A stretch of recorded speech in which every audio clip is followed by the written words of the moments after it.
বন্ধুসকল আপোনালোকে চাই আছে ৰিয়েল ফেক্টছ আসাম। ইতিমধ্যে আপোনালোকে গম পাইছে যে 8 ফেব্ৰুৱাৰী তাৰিখে সিটেট অনুষ্ঠিত হ'ব আৰু বহুতো আমাৰ প্ৰাৰ্থীয়ে এতিয়ালৈকে বিএড তেওঁলোকে কমপ্লিট কৰিলে বা ডিএলএড কমপ্লিট কৰিলে আৰু এই বৰ্ষত তেওঁলোকে কমপ্লিট কৰিছে, কিন্তু সিটেট বা তেওঁলোকৰ আসাম টেট তেওঁলোকে ক্লিয়াৰ কৰি থোৱা নাই। আৰু আসাম টেটটো বহুত আগতে ওলোৱা, যিসকলে আপোনালোকে ক্লিয়াৰ কৰিছিলে কিছুমানৰ মাৰ্কছ যথেষ্ট কম আছে, সেইসকলে নিজৰ মাৰ্কছটো আপগ্ৰেড কৰাৰ স্বাৰ্থত সিটেটৰ বাবে তেওঁলোকে অপেক্ষা কৰি আছিলে। ইতিমধ্যে অপেক্ষাৰ অন্ত পৰিছে আৰু বহুতে 5500 LP UPৰ যিটো বিজ্ঞাপন ওলাই গ'ল চলিত বৰ্ষত দিব নিযুক্তি, সেই 5500 পদৰ বিপৰীতে তাত তেওঁলোকে অনলাইন আবেদন কৰিব নোৱাৰিলে আৰু 4500টো তেওঁলোকে অনলাইন এপ্লাই কৰিব নোৱাৰিলে কাৰণ তেওঁলোকৰ সিটেট ক্লিয়াৰ নাছিলে। এতিয়া সেইসকল প্ৰাৰ্থীয়ে মনত এটা সংশয় লৈ আছে যে আমি 5500 পদতো এপ্লাই কৰিবলৈ নাপালোঁ, 4500টো আমি অনলাইন এপ্লাই কৰিবলৈ নাপালোঁ, এতিয়া আমাৰ কি হ'ব? গতিকে আপোনালোকৰ বাবে আছে এটা যথেষ্ট ভাল খবৰ। শেহতীয়াকৈ হোৱা এখন সভাত অসমৰ শিক্ষামন্ত্ৰী ডাক্তৰ ৰণোজ পেগু ডাঙৰীয়াই উল্লেখ কৰিছে যে এই বৰ্ষৰ ডিচেম্বৰ নতুবা জানুৱাৰী মাহত পুনৰ বহু হাজাৰ শিক্ষক পদৰ বিজ্ঞাপন প্ৰকাশ পাব।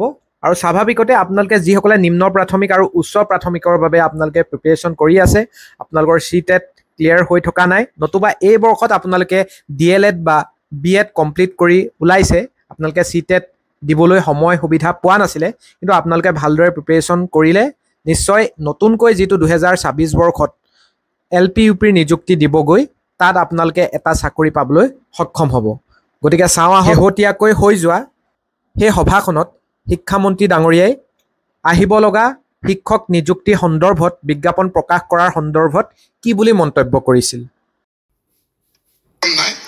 যদি টেট পাছ কৰিছ, ডিএলএড পাছ কৰিছ বা বিএড পাছ কৰি থৈছ, তহঁতৰ কাৰণে ডিচেম্বৰৰ শেষত বা জানুৱাৰীত আকৌ এডভাৰটাইজমেণ্ট ওলাব। যিখিনি আমাৰ বাছনি হৈ গৈছে, দুখনমান তালিকা এতিয়াও ওলাবলৈ বাকী আছে, LP UPৰ তালিকা ওলাবলৈ বাকী আছে।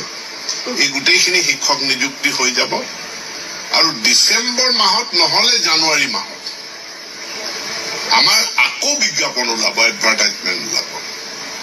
গতিকে এইবাৰ যিসকলে নাপালে তেওঁলোকক আপোনালোকে কৈ দিব যে তহঁতে মন বেয়া কৰাৰ কোনো প্ৰয়োজন নাই।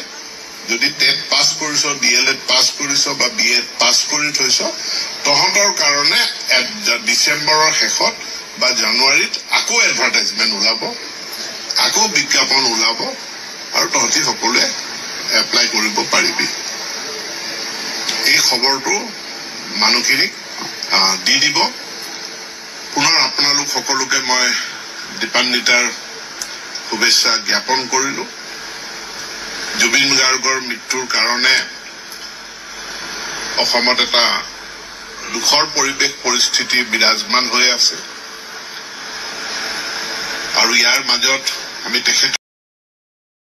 গতিকে স্বাভাৱিকতে এইটো সকলোৰে বাবে উৎসাহজনক কথা। এনেকুৱা ধৰণৰ গুৰুত্বপূৰ্ণ ইনফৰমেশ্যন পাই থাকিবৰ বাবে যিসকলে ফাৰ্ষ্ট ভিজিট কৰি আছে ৰিয়েল ফেক্টছ আসাম চেনেলটো ছাবস্ক্ৰাইব কৰি ল'ব। ধন্যবাদ।